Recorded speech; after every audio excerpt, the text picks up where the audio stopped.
Ludźmierz to wyjątkowe miejsce na mapie nie tylko Podhala czy Polski, ale także i świata. Oczy mieszkańców, jak i sporej liczby gości są skierowane na kilka najbardziej charakterystycznych punktów tej miejscowości. Tutejsze sanktuarium maryjne jako religijne centrum pielgrzymek przyciąga rzesze wiernych. Do Gaździny Podhala wędrują pątnicy z kraju i ze świata. Ludźmierska Bazylika jest duchową stolicą polskich górali. Biskup Karol Wojtyła z prymasem Stefanem Wyszyńskim koronowali figurę Gaździny Podhala w 1963 roku w uroczystość wniebowzięcia Najświętszej Maryi Panny. To wtedy, podczas błogosławieństwa wiernych, ukoronowaną figurą Matki Bożej z jej dłoni wypadło berło, które w locie chwycił biskup Wojtyła. Właśnie to uznaje się za symbol dalszej drogi biskupa z Wadowic, zarówno w Krakowie, jak i w Watykanie. Później, już jako papież Jan Paweł II w 1997 roku modlił się on przed figurą naszej ludźmierskiej Pani. To miejsce na stałe było, jest i będzie związane z osobą papieża Polaka, świętego Jana Pawła II, patrona Związku Podhalan w Polsce oraz od 2 lat patrona Małopolski. Ludźmierz to także miejsce, w którym pulsuje skarb, jakim jest poszanowanie dla tradycji i pamięci przodków. Wiele pokoleń górali dołożyło wszelkich starań, żeby kultura związana z tym regionem nie zaginęła.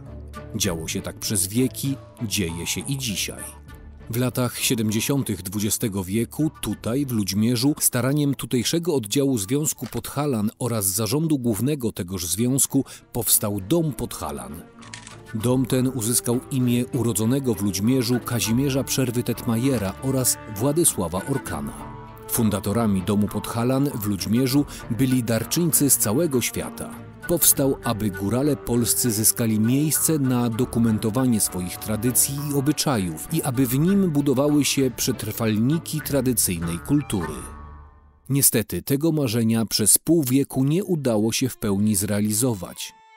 Dopiero teraz, po niemal 50 latach, idea Domu Podhalańskiego, rozszerzona o dziedzictwo wszystkich karpackich i sąsiadujących z Karpatami ludów, staje się rzeczywistością. Powstaje bowiem Instytut Dziedzictwa Niematerialnego Ludów Karpackich jako podhalańska część Małopolskiego Centrum Kultury Sokół w Nowym Sączu. Dom Podhalan imienia Kazimierza Przerwy-Tetmajera i Władysława Orkana doczekał się takiego wyglądu, o jakim marzyli jego budowniczowie. Tutaj znajdą miejsce nie tylko nasi górale, ale wszystkie pozostałe grupy etnograficzne z Małopolski, Podkarpacia oraz szeroko rozumianego Łuku Karpackiego. Wysiłek wielu pokoleń regionalistów, aby zadbać o przekaz międzypokoleniowy naszej kultury regionalnej, znalazł swoje zwieńczenie.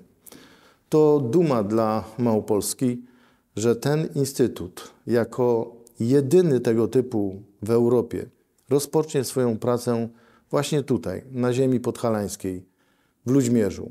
Jako marszałek Małopolski miałem zaszczyt uczestniczenia w tworzeniu się tego projektu od samego początku. Następnie mogłem dołożyć wszelkich starań, aby ten pomysł się zrealizował. Nic, co po nas zostaje, nie jest warte wspomnienia, jeżeli nie służy ogółowi i nie buduje jego przyszłości.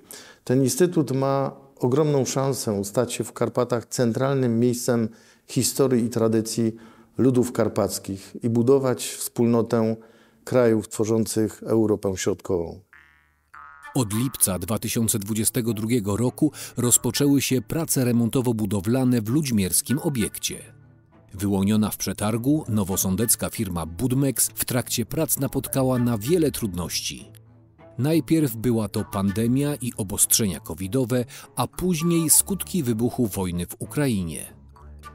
Proces budowlany zawsze jest uzależniony od pogody, a ta bywała kapryśna. Do niej trzeba dodać niepewność dostaw w kryzysowej sytuacji i specyfikę specjalistycznego wyposażenia. Te czynniki powodowały wiele trudności, ale determinacja wykonawcy i dobra współpraca z inwestorem pozwalała je przezwyciężać. Tę ambitną inwestycję udało się zrealizować w 18 miesięcy. Jesteśmy bardzo zadowoleni, że możemy w tak odnowionym obiekcie się znaleźć.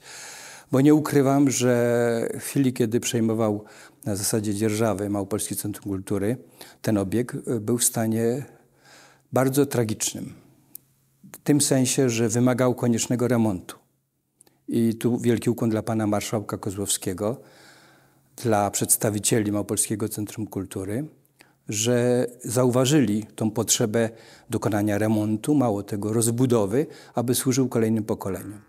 Koszt robót i wyposażenia wyniósł 33 037 044 zł, z czego 23 997 819 zł pochodziło z Unii Europejskiej, 9 033 344 zł z budżetu województwa małopolskiego. Tylko dzięki niezwykłej życzliwości i dobrej współpracy z samorządem wojewódzkim proces inwestycyjny mógł być przeprowadzony w tak krótkim czasie. Gromadzonym przez wieki materialnym aspektom dziedzictwa regionalnego zajmują się liczne instytucje kultury, muzea, skanseny, szkoły, gminne ośrodki kultury, pasjonaci i prywatni zbieracze. Od lat Małopolska jest krajowym liderem pod względem liczby obiektów chronionych stanowiących światowe dziedzictwo kulturowe i przyrodnicze UNESCO. Niematerialne dziedzictwo kulturowe jest znacznie trudniejsze do uchwycenia i zachowania. Przez wiele lat dbali o jego zachowanie niemal wyłącznie społecznie zaangażowani twórcy i działacze regionalni, którzy dbali o zachowanie pokoleniowego przekazu, jaki w Karpatach, wśród większości grup etnograficznych, na szczęście nie został przerwany.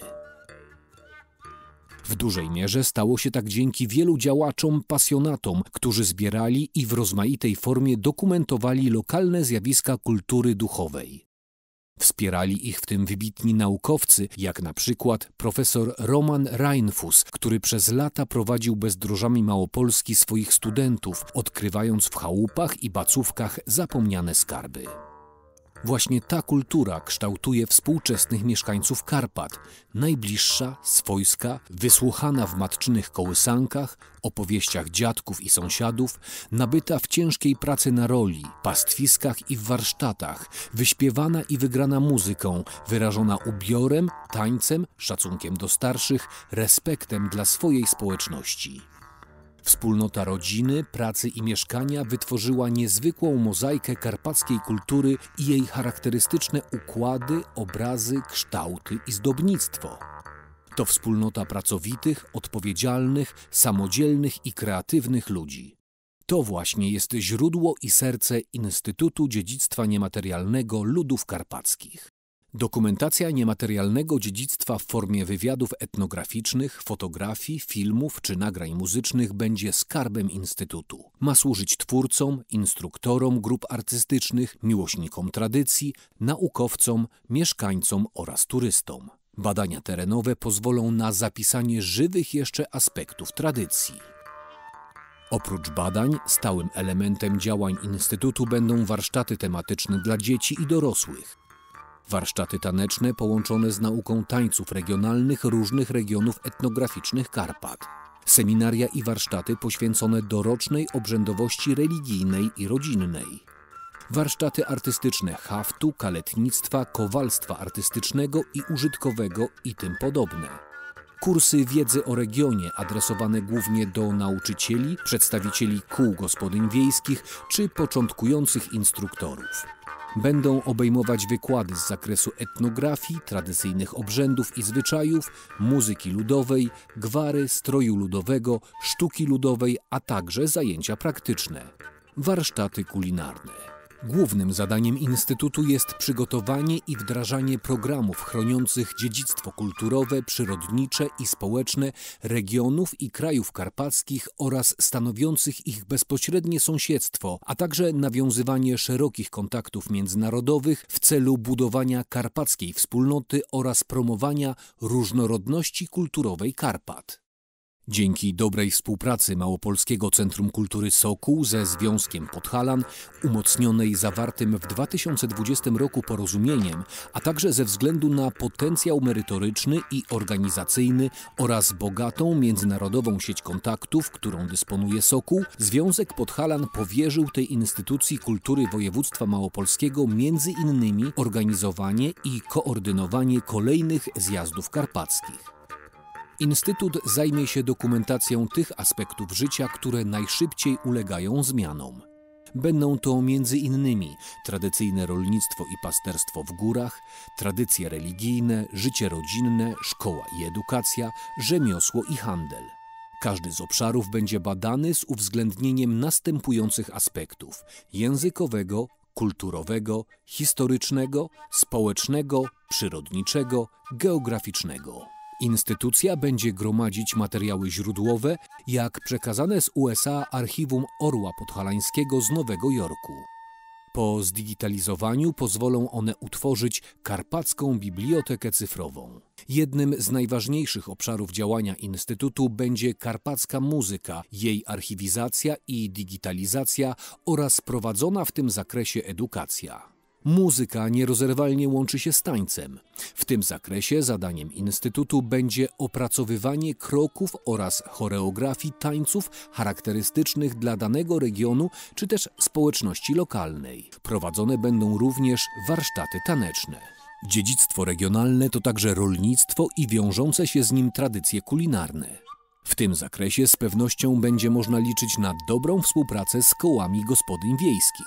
Ważnym elementem będą również lekcje regionalne dla uczniów szkół z terenu Małopolski i przebywających tu na zielonych szkołach.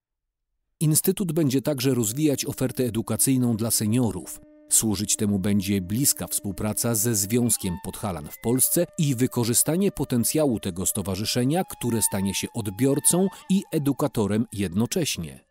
Nie można także zapomnieć o planowanej, szerokiej współpracy Instytutu z uczelniami wyższymi kształcącymi etnologów, etnografów, etnomuzykologów, historyków czy specjalistów w zakresie języka. Właśnie dlatego do udziału w pracach Honorowej Rady Programowej zaproszono wybitnych specjalistów w tym zakresie z Polski i krajów karpackich.